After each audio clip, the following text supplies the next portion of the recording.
Thanks, Joe, and for the organizers for the opportunity to give the talk. You'll see as we progress through the slides that I'm dealing with known tools for which we have a fair bit of experience, both in terms of how you develop them and how you use them in a regulatory context. That would be namely biomarkers and clinical outcome assessments. But I know based on the purpose of today's meeting that we're also looking for new and novel tools that may or may not fit into those definitions. That said, I think that there are ways that we can look at the knowns to see whether or not there are some pearls of wisdom or approaches that we can then apply to these new approaches and tools that may or may not be kind of well known to a lot of us. So with that, I have my, use arrow only, okay. Normal disclosures, obviously if we're federal employees, we can't have any investments in the products that we regulate, or else we couldn't have our jobs. So those are always easy. Just as an overview, I think it's important to kind of start with drug development tool and what that means and what it encompasses, so that much like with the digital talk, we can see what aspects of the digital approach is similar to things that we know and things that we don't. And we can figure out where some of those knowledge gaps or maybe even regulatory gaps may be. Likewise, looking at the case studies that are put forward, they are drawing from a common lexicon or of the best glossary in terms of how the use of the tool is in a clinical trial context. And so I think it's important to go through some of those different use cases as they apply to biomarkers, but then again, I think they can apply to other technologies as well. From there, talk about how information comes into the agency and the different pathways for which that occurs. And then talk a little bit about the 21st Century Cures process, again, as it applies to known tools, but then are there processes there that we can adopt in the novel environment. So 21st Century, which came into pass with the enactment of the legislation back in December of 2016, basically defined a drug development tool in a very, very broad way. It basically said any method, material, or measure that the Secretary determined aids in drug development and regulatory review for the purposes of this section. Pretty broad. It did go on to define two types of tools, namely biomarkers and COAs, and I'll give a little bit more of a sort of scaled down definition of them later. So ultimately, a drug development tool can be a material, a method, or an approach, or a measure. So all of those things together could be a tool. So one of the things I think that's important to think about is beyond just the biomarkers and the COAs, what is this other class? And are there things in the digital space that either can be a way of measuring an existing tool, or are they in fact a new tool themselves? I think that's kind of a good way to look at it. Now, the good thing about the definition that's in the Cures legislation is that it's broad. That allows for innovation, flexibility, things that we like to see whenever there's any type of new legislation that we follow. Because ultimately, where we are today will be very different than 10 years from now. And the whole rulemaking process is very labor intensive, so you have to try to make it as broad for interpretation as possible. That said, that breadth also makes it very difficult for us as regulators to then give generalizable advice, et cetera, around things that may not even exist yet. And so in part, the purpose of my talk, again, is to talk about some of the evidence and frameworks and processes that exist for the existing tools, and then you can think about in your own context to what extent you can adopt some of those processes and in which ones may need some further discussion, both for us and for you. So one of the things that I think it's helpful to think about is just two very basic questions, because many times we get approached by the non-drug industry around a novel approach. And these are the quote-unquote tool manufacturers, some of which are digital, some are not. And then they bring forward an idea, but because they're not a drug company, they struggle trying to find out what channel they can approach FDA in, because they're not an IND holder. So they can't come in as part of the IND meeting process. Likewise, they may not fit into the existing qualification programs. And so they kind of struggle of where they can find their portal of entries to have conversations. And as part of that, many times when we have our first conversation with those folks, we'll ask kind of, well, what is your tool and what do you want to use it for? And many times we get back, blah, blah, blah system. Okay, well, that's great. Now, what are the components of your system? So ultimately, the kind of basic questions we're trying to get at is, what is the concept of value? An example here would be, am I measuring pain in a patient population that experiences pain? Am I measuring a biologic process that we think is of import to a drug development pathway or pathogenesis of disease? So what is that concept of value? How do we measure that concept? And then how do we interpret the readout? So all of those are components of the tool. And so don't think of the tool as being kind of this simplistic high-level thing. As part of your conversations internally, try to break down the tool into the existing component parts to the extent that you can. Because some of those parts maybe have of regulatory interest for us. Other things, as long as you describe it, we don't care what the engineering of the computer or the code is. That's not what we want. What we want is the algorithm and how that algorithm changes the interpretation of a clinical trial. And then also think about another generic question. So there's different levels of complexity by which you can develop a tool. You can have an existing tool that's measured by an existing measurement. Very straightforward, doesn't need a lot of regulatory discourse as long as you're using that tool in the context that's been previously used. And the various parts of the FDA have said, yes, you can use the tool in this way. There's also an existing concept with a new method of measurement. There's the new concept with an existing method of measurement, and then there's the new concept with a new measurement. So obviously, increasing complexity results in increasing time, probably increasing the level of evidence necessary for our part. So as you're trying to tackle your question, I would recommend that you try to, at least as an initial conversation starter, deal with somewhere on the first two. Because that's something where we already have some level of knowledge and assurance that the level of risk is appropriate. So for instance, let's just kind of go through some examples of what might be an existing concept and existing measurement. So let's use pain again. So there's different types of pain scales that have been used and are used in clinical trials. So that would be an existing measure, existing method of measurement, using a patient diary or some type of a questionnaire that then sponsors use as part of their IND space, either for a primary endpoint, a secondary endpoint, some type of a clinical claim. And as long as that has been done previously and the science or the approach hasn't changed, you can still use that same existing tool. You don't need to bring forward additional information.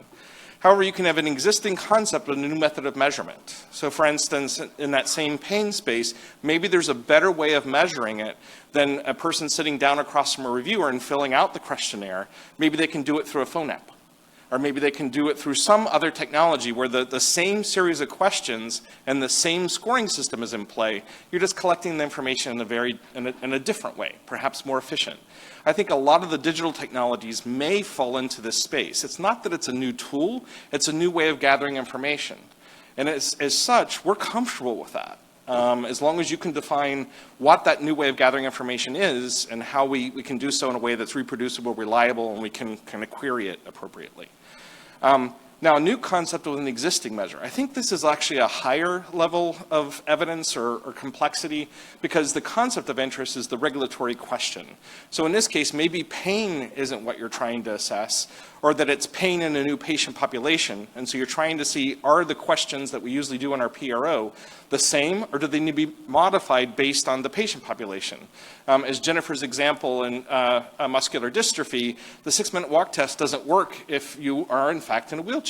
So is there a way that we can look at movement in a way that's a novel concept, but use existing approaches? Maybe yes, maybe no.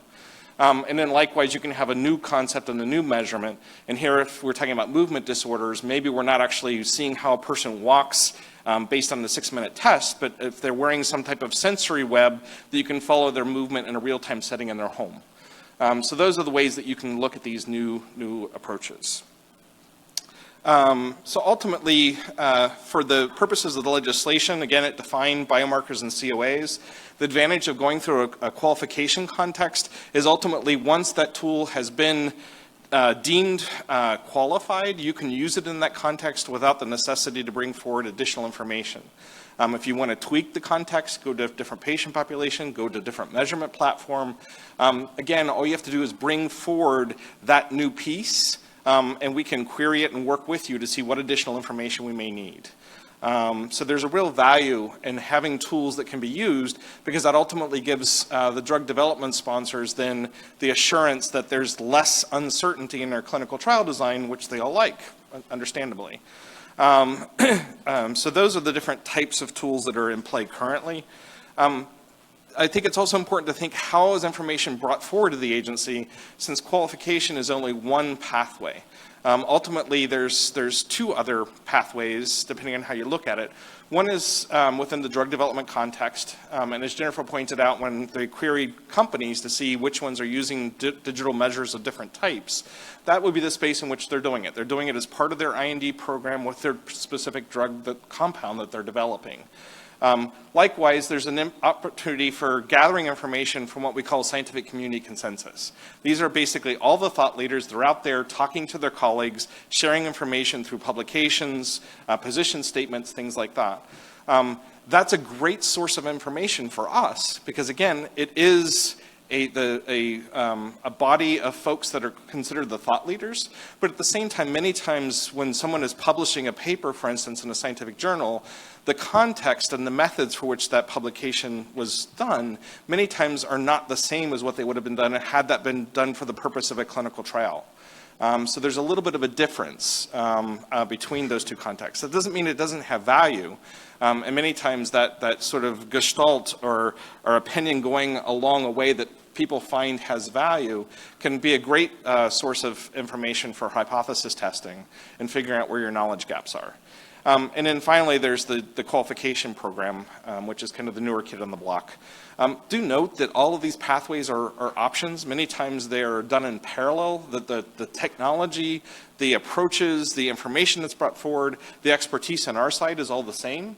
And that we work through review teams that are made up of different disciplines. And we don't really have a preference for which pathway you're using. And since tool development is a voluntary process, it's kind of incumbent upon the outside party to figure out which pathway best meets their needs. What we find is that many times, especially for the tools that probably have the greatest promise, are not being developed in a single pathway, but actually multiples. And so that's helpful for us because then we can look at the different pathways and the different evidence to see if in fact they're kind of all converging along a single line of thought, or is there data that actually is not convergent, and that leads to questions around whether or not it can be reliable or of value.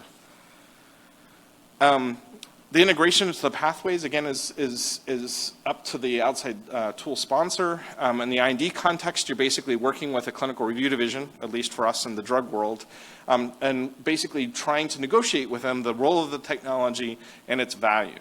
Now, as you might imagine, given that our clinical divisions basically have a portfolio of diseases for which they approve products, that the technology world or the outside world where these tools are being developed can be quite vast. And certainly we're not going to have the expertise nor the knowledge that when these are popping up in the IND space, especially for the first time, our review staff it's an unknown. And so one of the things that we realize is trying to provide a way to have a conversation around the unknown component of that drug program, so that we can bring together the expertise internally where this technology familiarity may reside. Maybe it's in a different product center. Maybe it's working with an outside party that has expertise. So that we can kind of get at those critical questions to see whether or not this new tool has potential utility or relevance. That doesn't mean it's a no. Just know that when you're in an IND space and you're bringing forward an idea for the first time, there's a level of uncertainty, and that level of uncertainty needs to be discussed. Likewise, for the qualification program, some of the challenges there are that although you can bring together a community consensus of stakeholders that work together in a consortia-like fashion, they themselves may not have all of the resources necessary to develop the tool, whether it be money, expertise, sharing of data, et cetera. We know that amongst, at least in the biomarker space, that the sharing of information, even among consortium members, they don't want to do it. That they may have data sets, even placebo arms, for their individual products, but sharing that with their counterparts is a bit of a challenge for some legal, some otherwise. And so that makes it difficult, because ultimately the more information we can bring forward around a given question, the more we can get to that level of certainty that we're all trying to achieve. Now I'm going to kind of veer a little bit into biomarker specific, but again, I'm going to try to do my best to generalize this out of the biomarker space into potential digital tools. So ultimately, the definition of a biomarker is a characteristic that's an indicator of a normal or pathologic process or response to a disease. As you notice, the biomarker is kind of the critical fundamental biologic component. It's the molecules. It's the structure anatomically, if you're looking at imaging. It's not a blah, blah, blah score.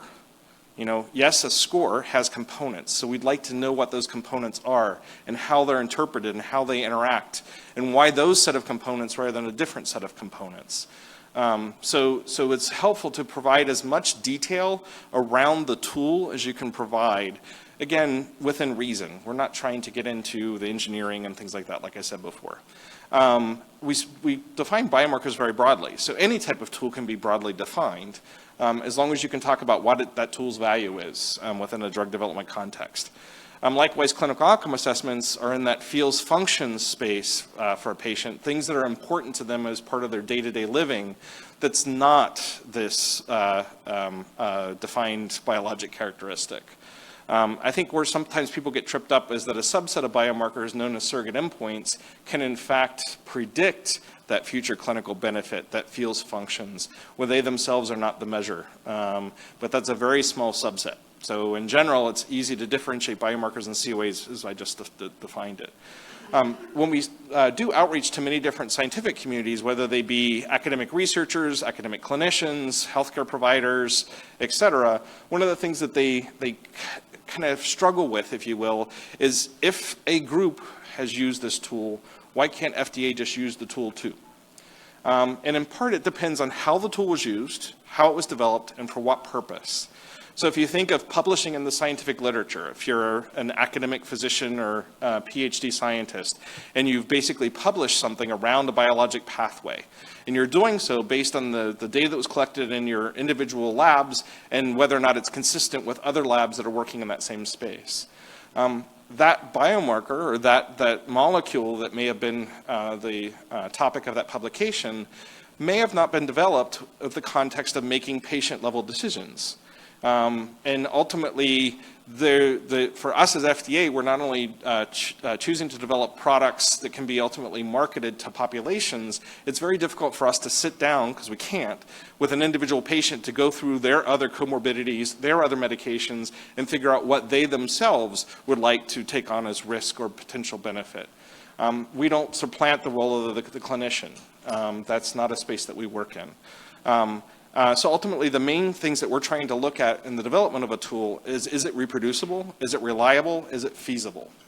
The feasibility question is key, because I think many times people don't think about it, in that, yes, you may have some supercomputer that can do these wonderful calculations, but if that supercomputer is not going to be available for the clinical trials, or there's difference in regulations between FDA, EMA, Health Canada, et cetera, since global regulatory environment is now a global enterprise, if our approach to the new technology is not the same as Canada's or Europe, that's a bit of a problem for the drug sponsors. And so do think around the feasibility of all this. In general, it's better to go cheaper, easier, and faster than something complex and expensive. We have had proposals of doing PET scans in chronic conditions where the clinical trial will be tens of thousands of patients. Not very likely that that would ever happen. I know that a number of the case studies are referring to BEST. Ultimately, this was a resource that was put out. It's a living document that was created by FDA and NIH that basically tried to define terms in this space so that everybody's using the terms with the same intended meaning. Ultimately, whether you're a lumper or a splitter, we came up with 7 different classes. I'm not going to go through this because I know in part it was part of your pre-read. I do want to make a couple of comments, though. The first is around monitoring. So monitoring, at least for a drug context, think of you're monitoring for what purpose? What about your clinical trial design? What about your protocol would change if you're monitoring?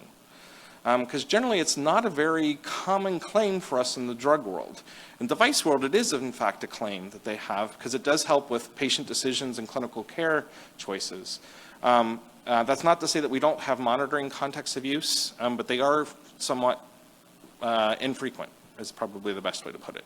And then the other one I want to draw your attention to is the second to last, and that's pharmacodynamic response. We know now that the BEST glossary has been out for a while, and we've had a public comment period, et cetera, that there's still some confusion around what we mean by this class.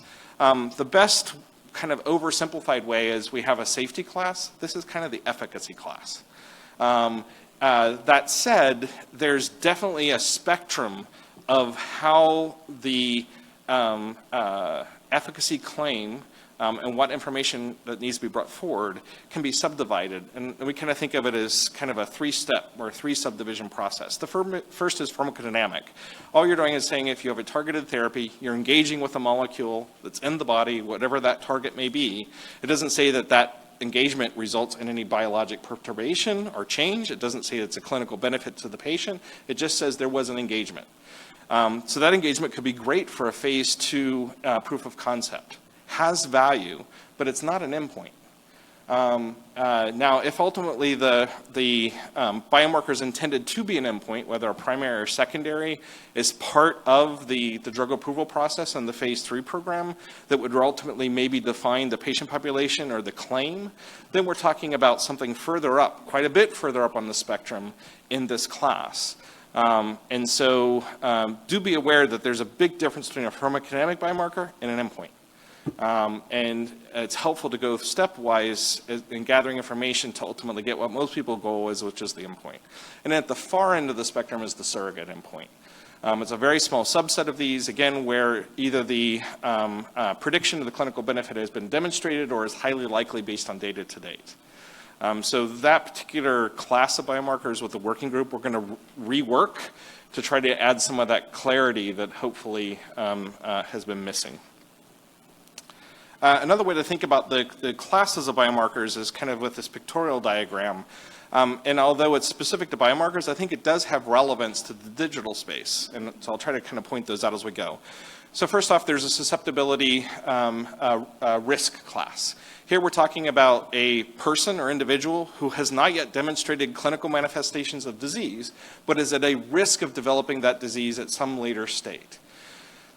That susceptibility risk, from biomarkers' perspective, is we want to know if you have a molecule that you're assessing by blood draws, urine collection, whatever it might be, what is the normal variation of that biomarker just in that healthy population, healthy being in quotes. Because that can have differences both in a circadian rhythm over a collection of 24 hours. It can have differences in sex, it can have differences in ethnicity. We need to know what those normal variations are, because ultimately if you're trying to say that, hey, this bigger variation is of clinical meaningfulness, then we have to know what the normal range of variability is. I think the same would be true in digital collection. If you're doing continuous monitoring of something in a patient population, although that can give you a lot of information, you also have to figure out what is the normal range within that, what is the context in which that information is collected. So for instance, if it's glucose continuous monitoring, how do you know that the person didn't just have a piece of cake or that they didn't climb stairs? That context is kind of the part that's missing for us. It doesn't mean that it can't be overcome. Just be aware of what changes are made that could potentially influence the readout or the outcome, because that then gets at that third piece of the questions I put forward of the interpretability. Likewise, since we're biologic beings, we're changing over time. Ultimately, that can result in altered physiology or altered changes to our anatomic structure, which then results in clinical definition of disease. And here we get into a couple of different classes from BEST, namely diagnostic, monitoring, and prognostic. Here, we've talked about classes of BEST, haven't talked about a therapeutic yet.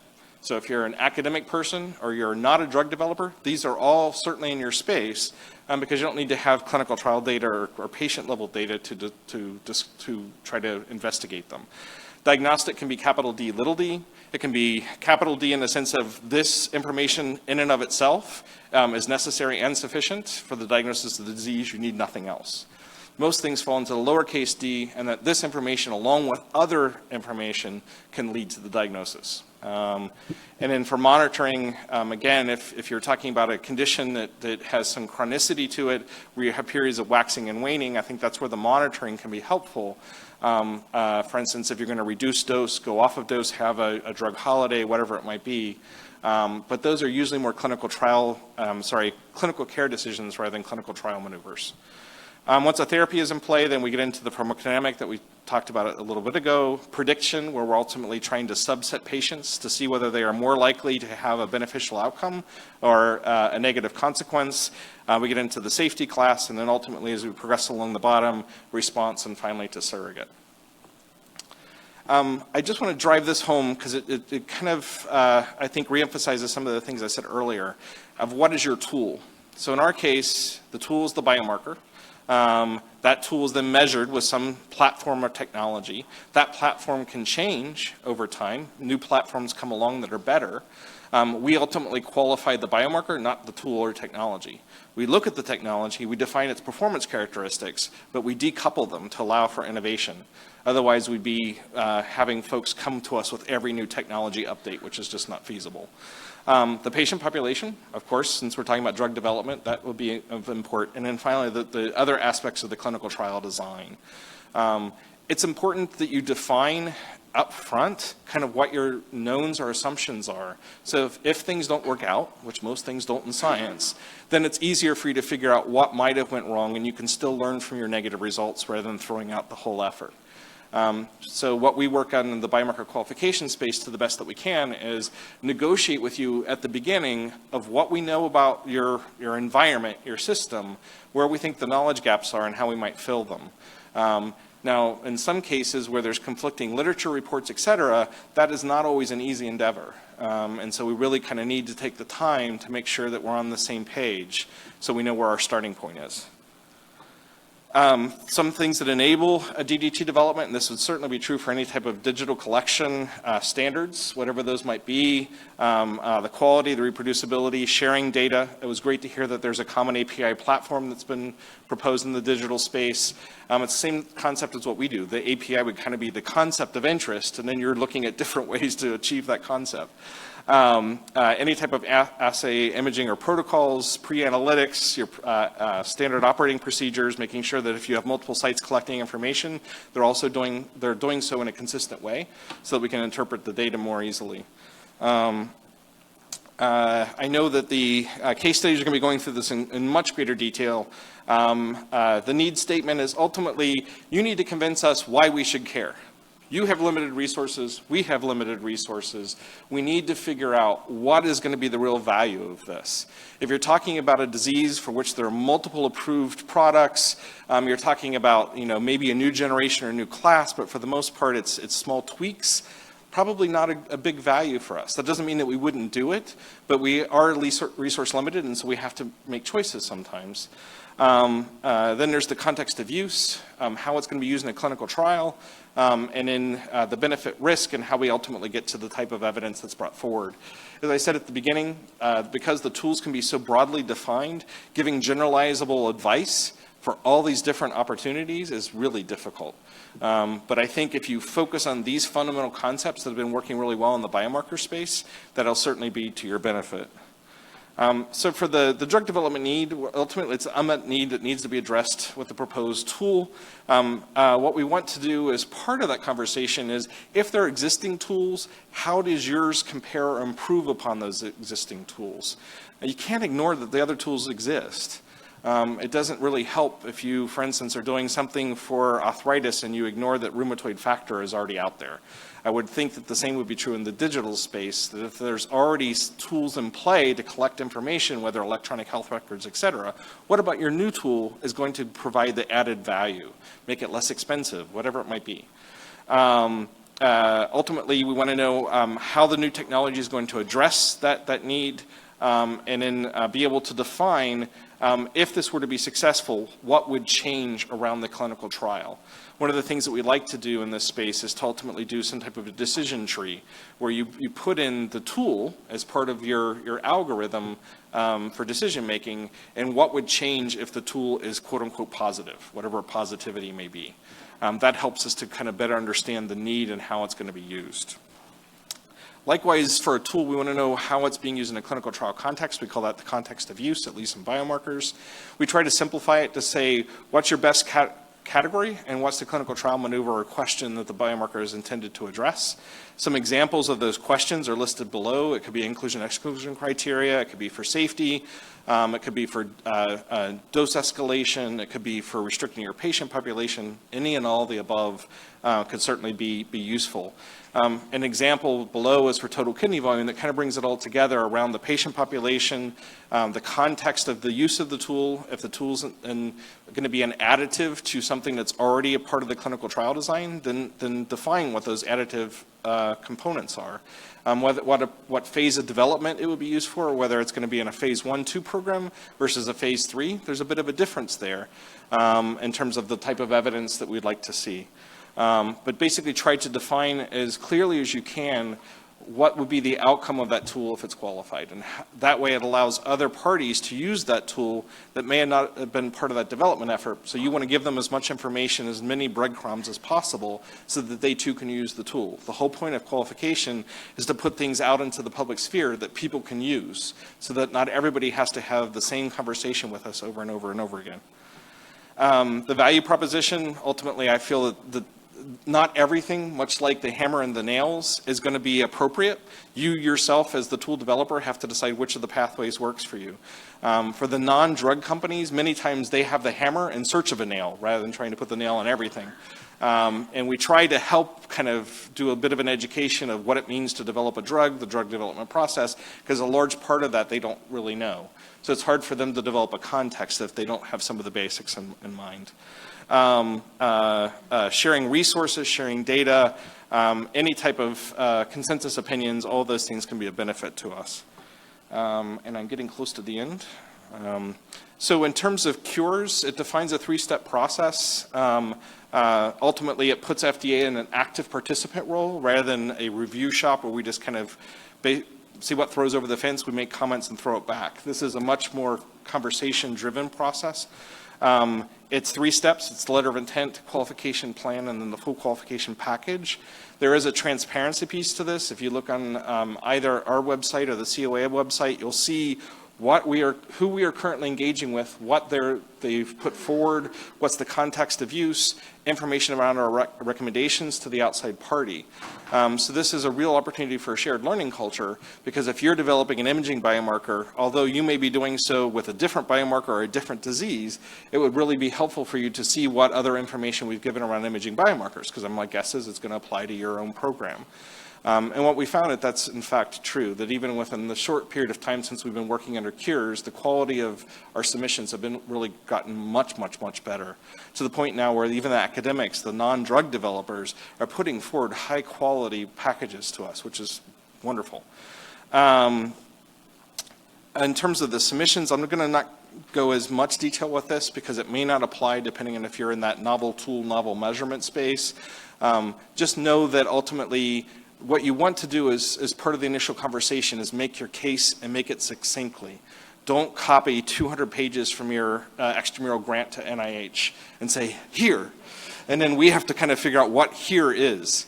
All we're looking for up front is about 10 pages, 12 pages, follow some of the concepts and the outlines, and try to make a sort of elevator pitch of why you think your tool is good, what it would be used for, and then how you want to have a conversation with us around it.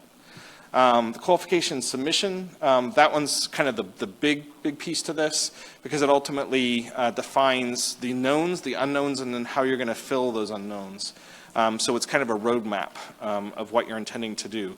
Then that makes the last part the easy one, and that's ultimately you follow your qualification plan, you gather your data, you analyze it, you submit it to us, we look at your analysis, we do our own, and we see if we agree. But there shouldn't be anything by the time you get to the FQP of any type of information back and forth, unknowns, et cetera. Those should all be worked out much further in advance, which is to everyone's benefit for efficiency. Acceptance is based on the scientific merit and the public health need. As you might imagine, our clinical divisions and other disciplines as well, in stats and ClinPharm primarily, and also for analytics, those same people are doing the product review, they're doing the tool review, they're doing the external engagement. They're being pooled in many different areas. And so we have to do some level of triage. So far to date, we've been able to accommodate things by sliding the calendar by a month or so, but it hasn't been that horrendous for us. Just know if you're coming forward with a new idea, like the digital space where you're doing new concepts, new technology, please allow for that time of conversation to take place, because we're going to have to survey our internal staff to find out who are the best subject matter experts to bring into the conversation. And then just finding the time when everybody's calendars align can be difficult in and of itself. So do plan ahead, because that may take a bit of back and forth. Internally, we have a 3-tiered review process. The program reviews it, the subject matter experts review it. Both of those make recommendations to a center-wide DDT committee that's made up of our senior staff or their delegates. That has several benefits. One is it gives you the breadth of perspective across multiple different clinical groups or product lines, so that ultimately one product line isn't kind of having the deer in the headlights because they've never seen this before, that there's a real opportunity here for other groups to weigh in if they have thought about that particular issue or something similar. And it's the DDT committee that actually makes the decision to accept or not. In terms of the composite biomarker considerations, and I'm sure this is going to come up in the digital space, if you're talking about a single concept, that's easily the most straightforward. Most of the tools rarely are a single concept nowadays, unless you're talking about a genetic disorder that has a defined biologic cause, and you're basically focusing on that particular variant or et cetera. Most things are going to be a composite of multiple concepts. And so the same would be true for digitals, that you ultimately want to define what those individual concepts are and really try to grow as granular as you can without getting into, related, perhaps not unimportant things around coding, things like that. The strategies are you can start with a single concept, focus on it in and of itself, and then add other concepts which have also been developed in isolation, and then seeing if there's an additive value of looking at something more complex. The other option is that you come in with something more complex, and then you kind of whittle it down over time as you do the development effort to see which of those components actually have the most additive value. There is no right or wrong in this. I don't think that there's a shortcut to it. Just know that those are your two options, and we're open to both. On the measurement piece of it, again, there's a couple of different scenarios that your composite can, if it's separate measures, each of them can have a separate platform. And so the level of validation and performance characteristics would have to be done for each of those platforms. You then can take those separate pieces of information and then basically say, of these 7 components, each of which were individually analyzed, any 3 of those 7 components as an example means that ultimately I get a positive, for however we've defined that. That's one possibility to bring it forward. Another is that you're ultimately going to have a single platform that ultimately can have source material going in and then doing multiple analytes, kind of like a Chem 7, that although the individual readouts are independent, it's done by a single platform. And so just kind of breaking those pieces out, I think will help you better figure out which path is best for you. Again, try to decomplex as much as you can, because usually the complexity is a historical holdover and not a necessity. So try to get at the simple questions as best you can. And just some additional resources. There is a table of surrogate endpoints. I know a lot of you are interested in digital endpoints. I don't believe any of them use digital technologies for their measurement, at least not that I can think of. And then the final resource I want to draw your attention to is that there's a new Type C meeting for novel surrogates. The reason why I mention it, as part of the meeting package, and this is on our website, you can follow the link there, it talks about the components of what you might want to include in a submission to us when you request those meetings. And I think some of those would have relevance to digital collection. Like, what's your rationale for wanting to use the technology? What's the relationship to either the causal pathway or to the current systems? What's your threshold of change? Like, if you're going to be doing some type of continuous monitoring, when do we see a blip that's concerning or say, hey, this is an improvement? So you need to be able to think through that. The consistency over time, the reliability of any changes before and after treatment is another example. And then ultimately, any type of off-target, unexpected consequences. So although this is specific to surrogates, I would recommend that you read it, because it does break it down into a sort of question-based format, and some of those may apply to whatever you're thinking about. What we're trying to do is just give you enough breadcrumbs so that you can tell the best story you can, so that we are going to get excited to work with you. So with that, I am going to pause, and we're done.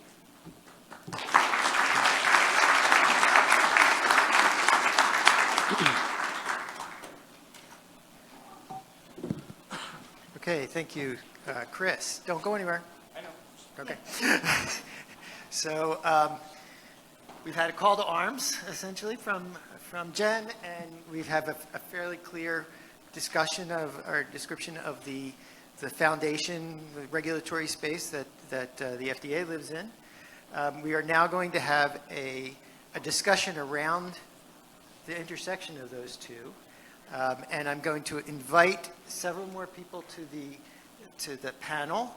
So if we could have, not Steve Hoffman, but Francisca Serrata, Pam Tennertz, Steve Berman, and I don't know if Electra's here. I've been and Electra Papadopoulos come up and talk, or at least answer some questions. This is where the audience can actually start asking how this all fits together. And I think we have a group here that I will let them introduce themselves and let our moderators take care of that. But again, this is the time, encouraged to start setting the stage for the discussions that will occur over the next day and a half. Thank you very much all for being here. So Liz, do you want to start down at your end? Give a thumbnail on who you are and your background? Yes, does it work? Yes. Francesca Cerreta from the European Medicines Agency. I work in scientific advice and I coordinate the digital activities within scientific advice. I'm Steve Berman. I work at the FDA in the Center for Drugs in the Office of New Drugs. And as Chris mentioned during his talk, as part of the 21st Century Cures legislation, a drug development tool is defined as a biomarker, a clinical outcome assessment, or other. I am interested in the other. Now, as someone who considers himself a scientist trapped in a regulator's body, working at a regulatory agency, the concept of having the government involved in the unknown is a little bit scary to me, because I see, three possible outcomes for government's intervention in this new space. And the first is sort of broadly ineffective bureaucracy. We could come up with a regime that people don't want to take advantage of because it's not to their benefit. The second potential outcome is dystopian. We come up with the wrong regulatory regime that stifles innovation and actually makes things worse rather than better. And so what I'm really interested in is the third outcome, which is to develop a regulatory program for these novel drug development tools that is beneficial for public health first and foremost, that encourages innovation, but always keeps in mind the role of the FDA, which is to balance the needs of public health by making sure the products available on the market are safe and effective for their stated use. So that's my role here. Good morning, everyone, and thank you for inviting me. I'm Pamela Tennertz from the Clinical Trials Transformation Initiative, and I'm here, I think, because of all the work that a lot of you, and Jen particularly also, did in the space of mobile clinical trials. And we'll talk a little bit about semantics, I think, later, and how that changes over time. But we've created recommendations upon request of the FDA. There was an FDA-requested project to do more work in digital technologies because they wanted to see more trials come to them. In 2015, that was not a reality. So since then, we've worked on many things. We've worked on 4 specific projects that dealt with really how should you think about this coming into it, going from identifying a novel endpoint, because this is really exciting if you can sort of start from scratch and think about what really is meaningful to a patient and think about that rather than what is easy to measure or something like that, and then match the technology to it and through the whole, go through the whole system. Our latest work we're embarking upon, and this is why I'm so happy to be here too, is once you have these endpoints, once you've matched the technology, how do you get it qualified? And this is easy if you have like the equivalent of a 6-minute walk test. You know, you can have sort of a bridge, you can kind of figure out how to do it. What about something completely novel?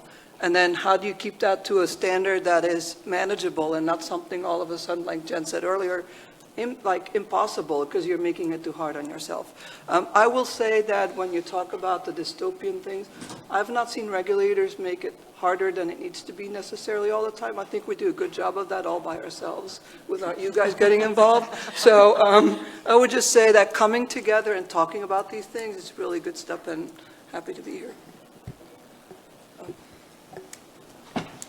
Good morning, I'm Electra Papadopoulos, and I lead the Division of Clinical Outcome Assessment in CDER. And our group basically straddles all therapeutic areas to provide input on measuring clinical benefit. And we also manage the Clinical Outcome Assessment Tool Qualification Program. So we always, my version of the panels is that you guys are the customers. So I'd like to have you at least start off by any questions you have, come up to the mics. If not, we can try to have a conversation amongst ourselves, which I don't think is not as useful. So generally, people are shy at the beginning, but come on. There we go. I won't be shy. My name is Bill Potter. I've been involved for many years in trying to help develop tools for CNS drug development. But one of the things that has come up, and Dr. Berman actually, in a way, addressed the core question here, is trying to understand when you're developing new tools, and to get to Dr. Leptak's point, to get a sense of what is the normal distribution.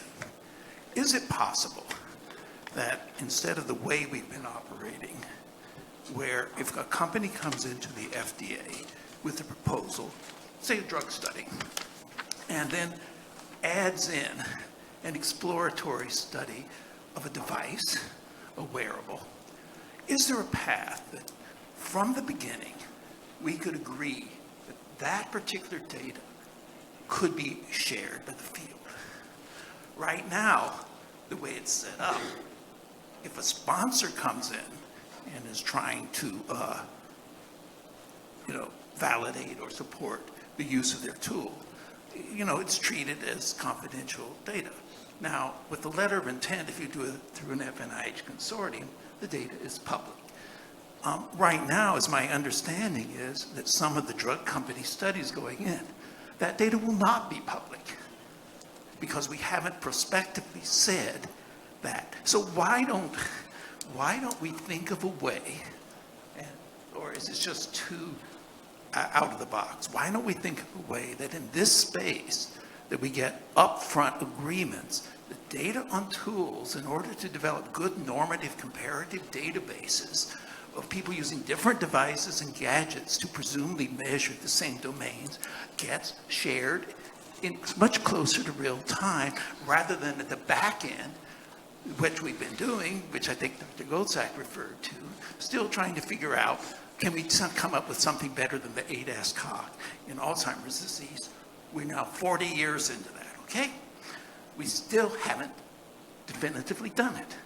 So we need a better process for ruling in or out the superiority or greater informativeness of a particular tool for a particular class of outcome measure, monitoring measure, or whatever that we currently have in our society. So there's your challenge. All right, I'll kick us off and then we can have the panelists. So in part, your question is directed to a community that's unfortunately not on our panel, in that the information that's collected and produced in the IND space is in fact, the owner of that is the person who collected the data. So what information is shared, even in exploratory fashion, is not up to FDA. It's ultimately up to the sponsor. So does anyone from pharma want to comment on that? Sure. So this is a really interesting question, and it goes back to something even deeper, and something I wanted to touch upon is this idea that people want to compete on the endpoint and or on the novel biomarker, and sort of how do we get the community to not want to do that? Like, we should not want to compete on the endpoint. We should want to compete on whatever we do within the endpoint. And the one project I actually wanted to do with City, and a lot of us wanted to do, is when we did our novel endpoint works, part of that we did a review of the things that were going on. There is a myriad of things of how people measure mobility, or how they measure even glucose, or how they, like, you cannot imagine a thing, or there's 1,000 of them. So we need to get away from that. And I think how we do that is talking to each other, getting comfortable, but it was not something people were necessarily interested in to do this, but how do we drag that into the pre-competitive space? I think patient organizations hopefully would have a role in that, and I would like to hear from some people that could comment that way. They might be sort of the referees maybe a little bit, because really it all goes back to the patient. We should be measuring what's interesting to the patient, what matters to them, what makes a difference to them, what changes the disease for them. And some of those things, when you look at them, it's hard to imagine how anyone could feel any different by what you're measuring. So I'm hoping the patients can sort of help us with that a little bit, but I also think we need to take responsibility. So just a quick comment, and Michelle, I know you're eager to weigh in on this one. So probably more in the rare disease space, one of the things that the patient advocacy groups have done effectively within their communities is that if a member of that community is going to rule in the clinical trial, they work together to try to negotiate with whoever's doing the trial to make sure that the data would be made available as appropriately so. And there's examples where they've been able to do that, and there's been an openness on pharma to hear those arguments. It's not kind of universal by any stretch, but I know, Michelle, you want to weigh in further. Yeah, thanks, Chris. Michelle Campbell, FDA, Office of Neuroscience, CDER. I was really trying not to have to contribute at this session, but you brought up some things that are near and dear to me right now. So first of all, you are going to hear an example, and I'm calling out Diane Stevenson from the Critical Path Institute, who's on your next panel, because that work is actually occurring at the Critical Path Institute in the data sharing initiative in their neuroscience space, where people are working, companies, patient groups are coming together in the pre-competitive space and sharing their data, and they're able to aggregate it, put it in the standardized form, and start to run things. And I know Diane's probably going to talk about what's going on in the Parkinson's space, where they're actually going to start trying to collect some of that normative data. So there are people who are willing to do this, and it is happening. Chris used the example of what's going on in the rare disease space. The FDA has funded Critical Path to look at develop a rare disease data and analytics platform, which is to be disease agnostic, just for that reason, where people can come and share their data. Patient groups are obviously one of our big hearts in rare diseases that have a lot of data to pull together to help us in that advancement. And we're looking at all types of data. So it doesn't have to be our biomarker data, but we know the world of digital is here and information's being collected. So all forms of data is to hopefully come through this. So there is work that is occurring in the pre-competitive space, and the agency always encourages work in that space. So maybe not the right people are here who are doing that today to talk about that experiences, but don't think it's not happening when it is happening. Michelle, I'm delighted you brought up the brilliant work that Diane's doing at CPP. I think that's a great example. I also, and Pam, I think you're exactly right to highlight the critically important role that patient groups do. I think I'm also increasingly sensitive to the burden that we place on our patients and our patient groups. Honestly, they've been working to do this since paper registries, and we just stop relying on them. They have been screaming for us to pay attention for a long time. We need to meet them more than halfway, and we need to help. And one thing, again, who can, what's the role here? I think the FDA sort of technology modernization plan actually thinks about how can we start to use these data sets that come to us? How can we organize it, make it available? It's a great question. Also, the Digital Medicine Society, in partnership with our colleagues at Sage Bionetworks, also Shimmer and NextBridge Health, we actually launched an open wearables initiative just last week. So our ultimate goal is to create a curated list of algorithms that we've gone through and benchmarked. For now, we're just taking algorithms. We want them, they come with data. We'll create some standards around those. We'll also create a sandbox of data where you can actually sort of test those algorithms yourself. But I also think what's really important is our goal is to include proprietary algorithms in that as well, where you might not share everything, but it's available. Because I think, the question is, why haven't we seen this yet? Why haven't we seen that pre-competitive? It's not because people are resistant. It's because maybe some pharma companies do think that there's a competitive advantage in a measure, that they have a characteristic of their molecule that someone else hasn't got yet. So I think we have to meet the field where they are. We have to have a number of different initiatives, but the sentiment is spot on. And Michelle, you're exactly right. It's already happening, and kudos to the folks who are leading it. I believe you're first. Yes, thank you very much. Lance Ave, University of Oxford. Thank you very much for the fascinating talk, very inspiring. When I was a medical student, we thought biomarker as a single biomarker to a single disease, like PSA for prostate, troponin for myocardial infarction. And when we codified 95th centile site velocity for Duchenne, we were not disruptive enough because we codified a single outcome for a single disease. The point is that the beauty and the excitement from the digital biomarker is that with a single sensor, you can capture a lot of different outcomes, and that can be tailored to the drug mechanism, like to study fatigue, to study power, to study what is the drug supposed to do with these patients. And the second challenge is that what you can do for Duchenne or spinal muscular atrophy, you will never be able to do for Nemaline myopathy, congenital muscular dystrophy, all these rare diseases. So how can we, from one or two diseases, expand biomarkers and outcomes to other diseases that are not as frequent, but which share the same mechanism? And how can we, from a single sensor, codify different outcome measures? Go ahead. Yeah, well, at the EMA we have had some experience with, for example, sarcopenia. So if you take sarcopenia caused by aging, by COPD, by cancer cachexia, you still have all of those links that you need to do within the pharmacodynamic effect of having an effect on the muscle. For example, if your biomarker is a pharmacodynamic one, and the clinical effect you have. But so you can perhaps do the bulk of the validation in one population, but you would still, at least at present, in our view, have to validate it for use in a different population to demonstrate that the effect and the sensitivity to change is relevant. Yeah, and at the FDA, the paradigm is remarkably similar. And as Chris mentioned, we encourage submissions to the biomarker qualification program to be very lightweight at the front. If you have a good idea, give us 10 pages about your good idea, not 100 pages with 50 references, so that we can have a discussion about how we can move a tool, maybe that's qualified in one disease to another disease. Yeah. And to your question, if I understood it near the end, was how can a single sensor have multiple different readouts? And that's actually not that novel for us. Certainly in the biomarker space, depending on the platform technology, if you're talking about a biologic molecule and the platform actually assesses multiple molecules at the same time, my recommendation would be if there's the potential for a single sensor to give you multiple readouts, multiple different tools, start with the tool you think has the greatest value and could have the greatest impact in drug development and start the conversation there and then expand. It's easier than trying to bombard us with everything that you can kind of think about.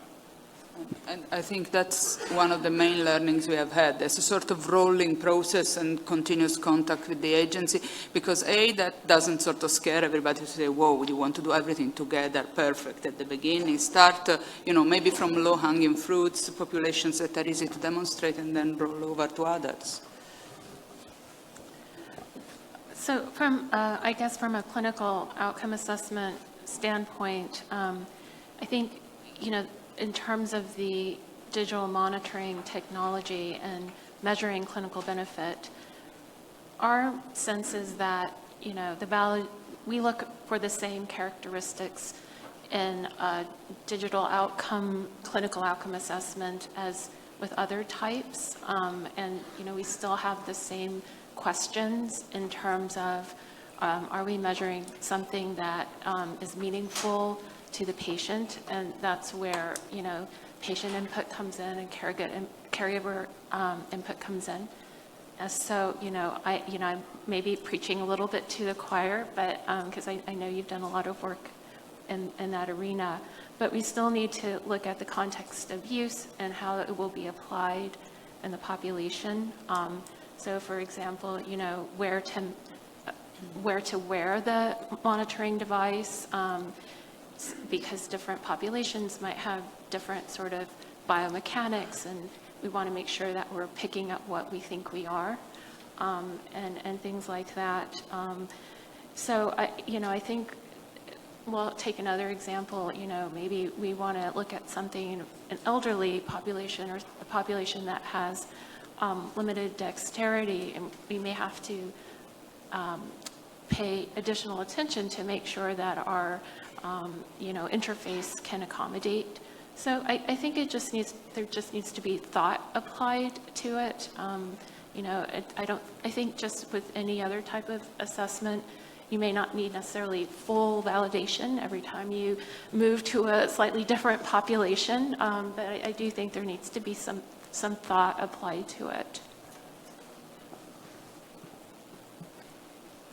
Great, thank you. I'm Emily Cerciello, Associate Director of Digital Health and Engagement at the Crohn's and Colitis Foundation, so I really appreciate all of your points about patient organizations, supporting this work.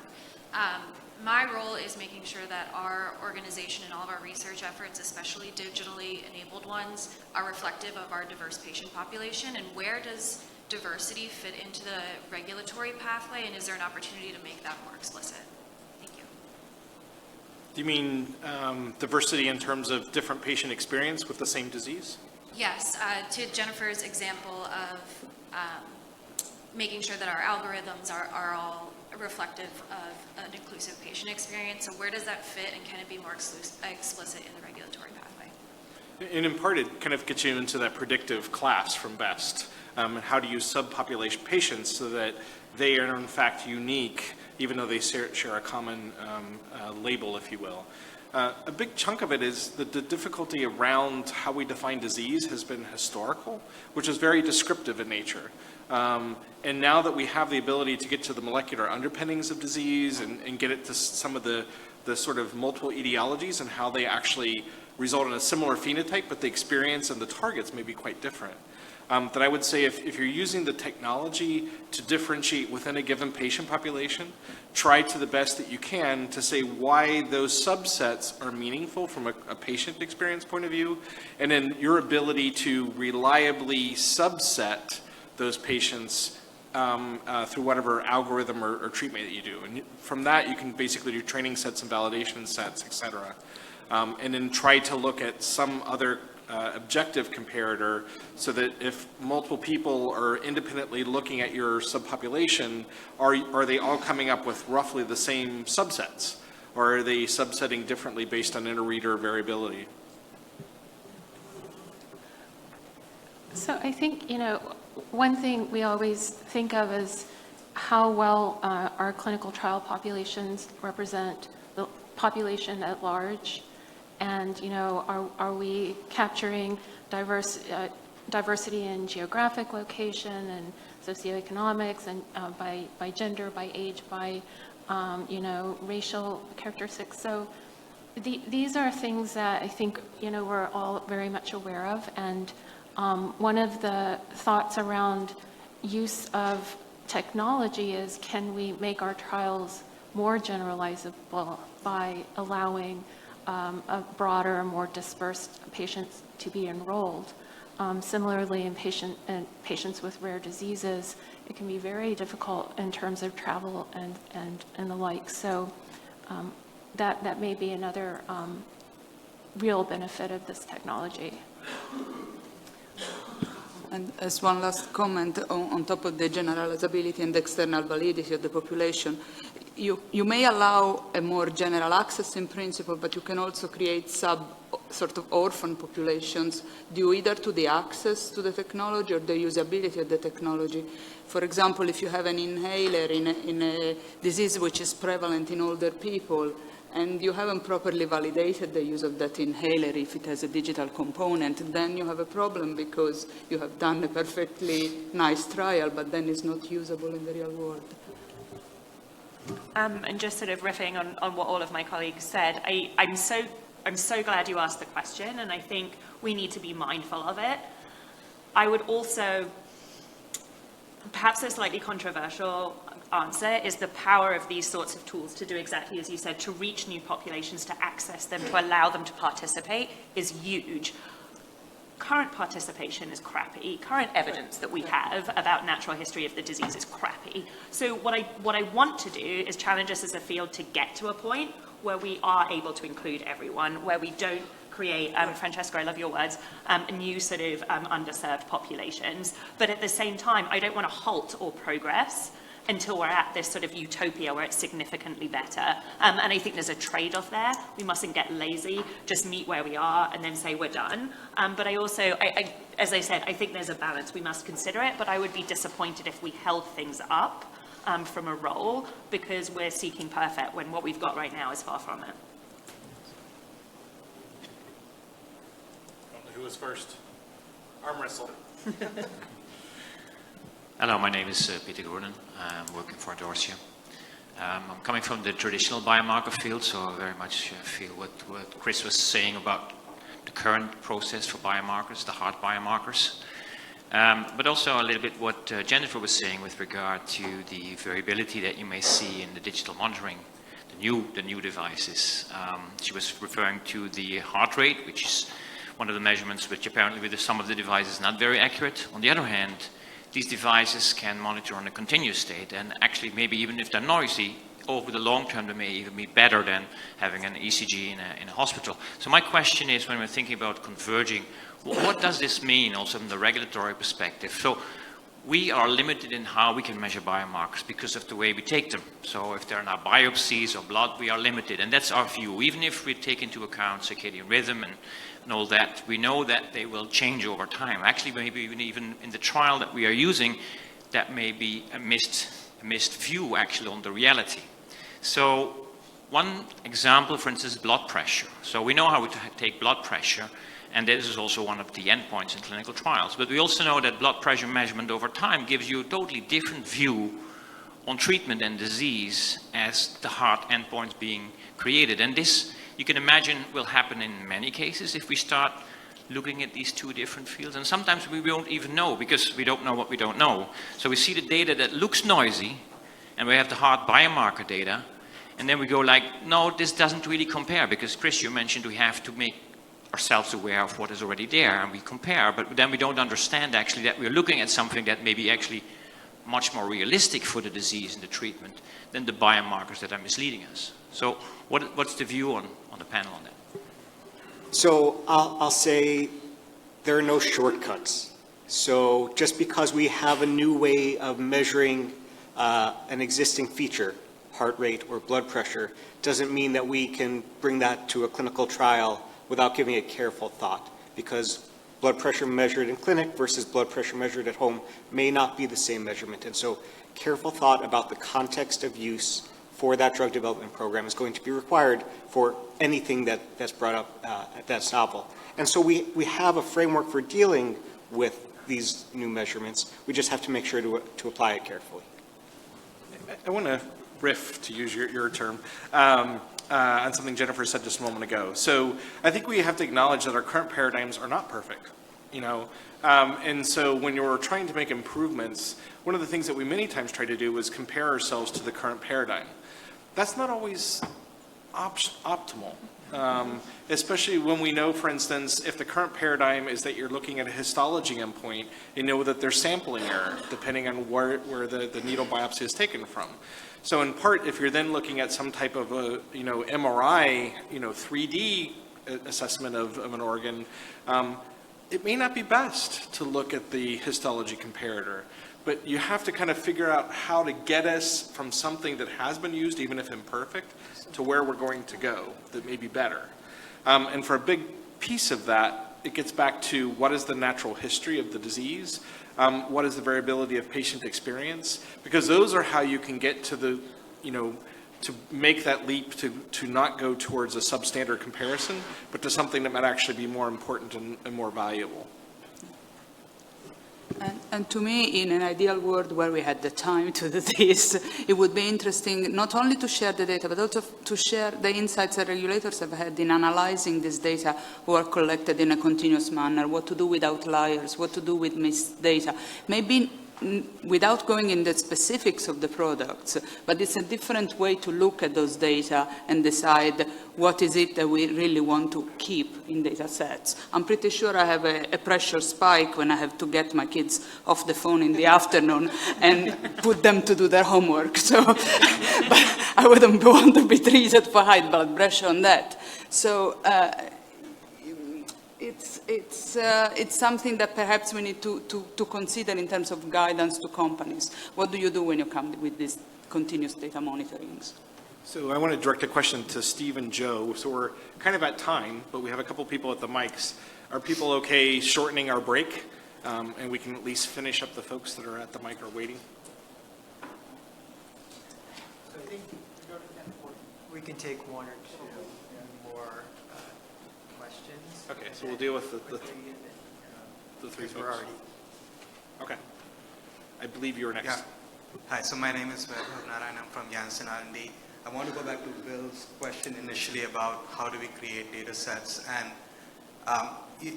in digital field, it's not just about creating digital data, it's the labeling and annotation of the data that's very important, right? Is it associated with the right clinical information? It's very valuable if it also comes associated with other traditional biomarkers that you can then cross-correlate with. And one way to do that is, of course, to try and kind of corral clinical trial created data. But another approach might be to take more of a citizen scientist approach. You know, thanks to big companies like Google, Apple, etc., a lot of people are really creating a lot of digital data. There's also a lot of electronic health records data, for example, available. And we could take an approach where we can try and intersect this digital data with clinical data in a way that has the individual's consent. And I'm carefully using the word individual because I believe that if you go through the individual, your chances of getting consent to share these types of integrated data sets that they are generating in an anonymous way becomes a lot higher. So I'm wondering if there's some way for different stakeholders in the room to use the power of the citizen scientist to really create integrated digital and clinical data sets in a larger scale, longitudinal data sets, which will accumulate the clinical outcomes that we need to validate some of these new types of measures. Sure, I think it's a great question. Again, I come back to, I want to make really sure that we're not assigning all of the duties to our patient colleagues because we can always rely on their passion and their commitment to advancing things. They will continue to shoulder things. We need to make sure that we're not always just asking them to shoulder a heavier and heavier yoke whenever something gets hard. I mean, ultimately, I think it comes down to the very nature of clinical data has changed. First of all, I'd be hard-pressed to tell you where data stops being clinical data and starts being other, right? If you look at my credit card receipt, you could probably make some judgments about my wellness, you know, depending on, you know, where I buy my groceries, how often I go to the liquor store, you know, how often I fill up my car, am I riding my bike, right? Or am I driving around everywhere? Those sorts of things, right? But also the fundamental nature has changed. It used to be these sort of stock snapshots of data, and now we're looking at these sort of continuous flows of data. And even though we've seen over the last decade electronic health records sort of really blossom, the last thing I personally think we should be doing is trying to shoehorn all of these new flows of data instead of stock snapshots of data into the electronic health record. I think there are a lot of options, whether it's, you know, a truly personal health record that every individual has and there are APIs and you can connect them to things.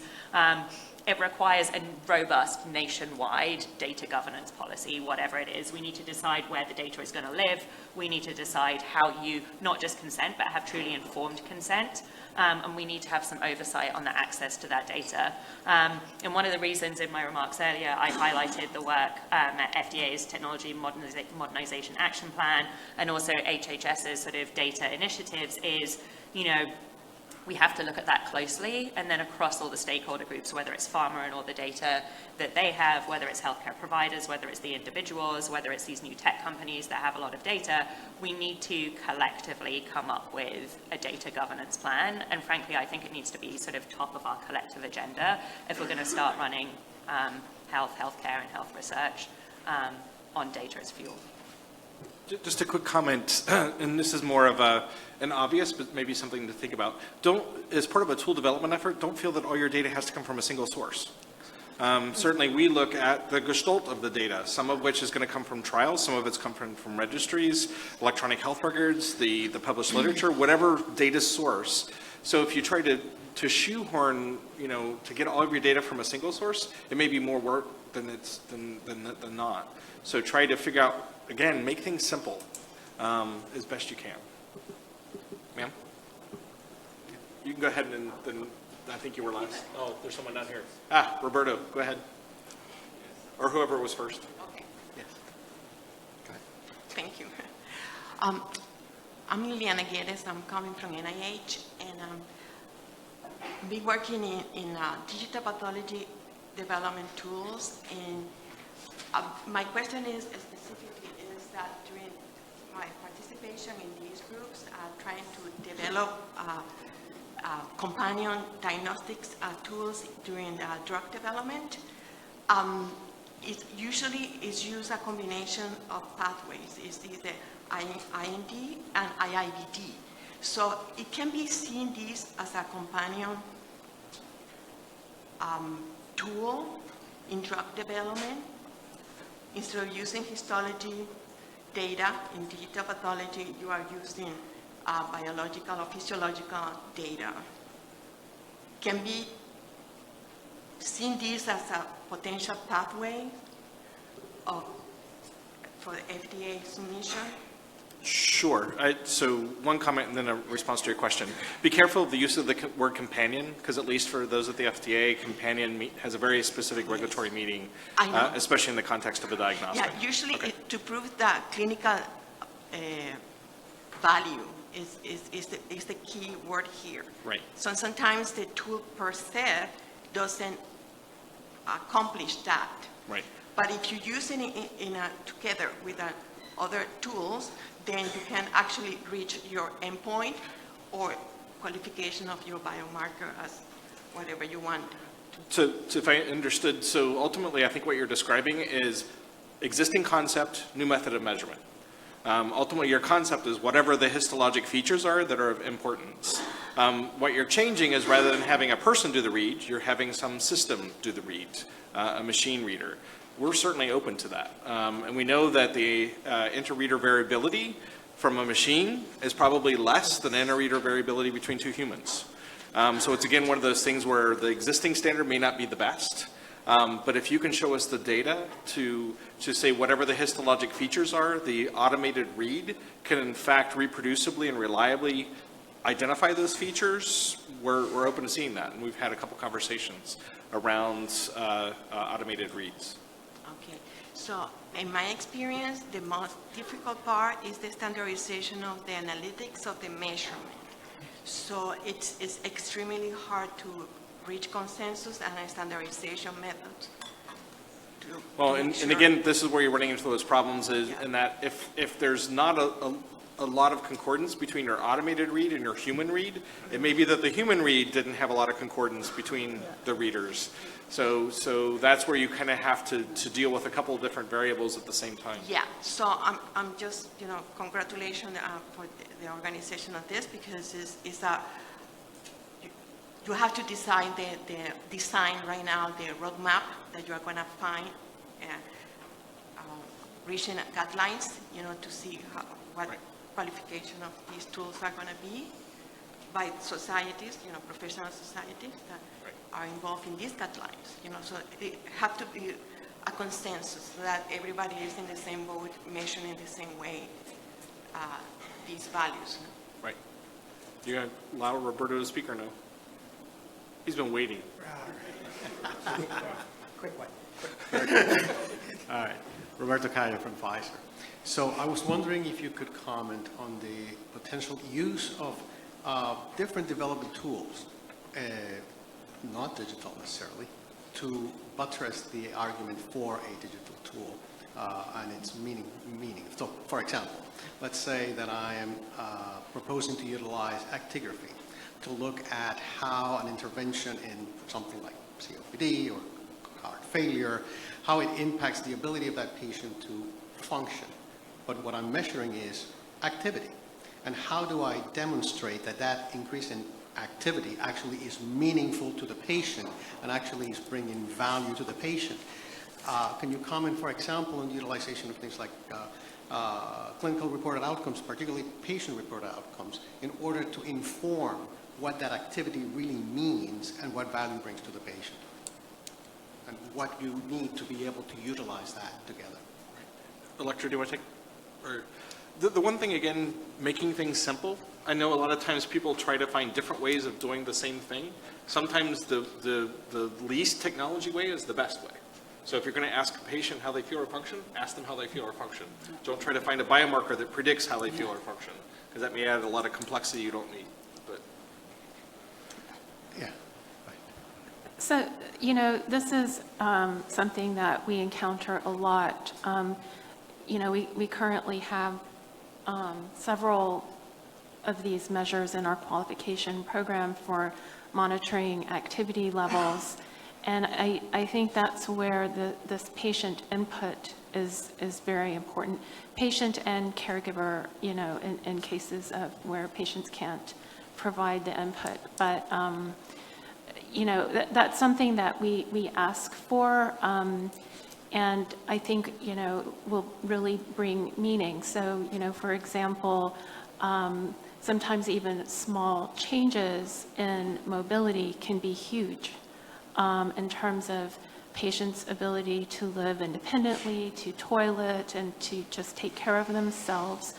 It can make a very large difference. And so that's the type of thing that you get from the patient and caregiver input.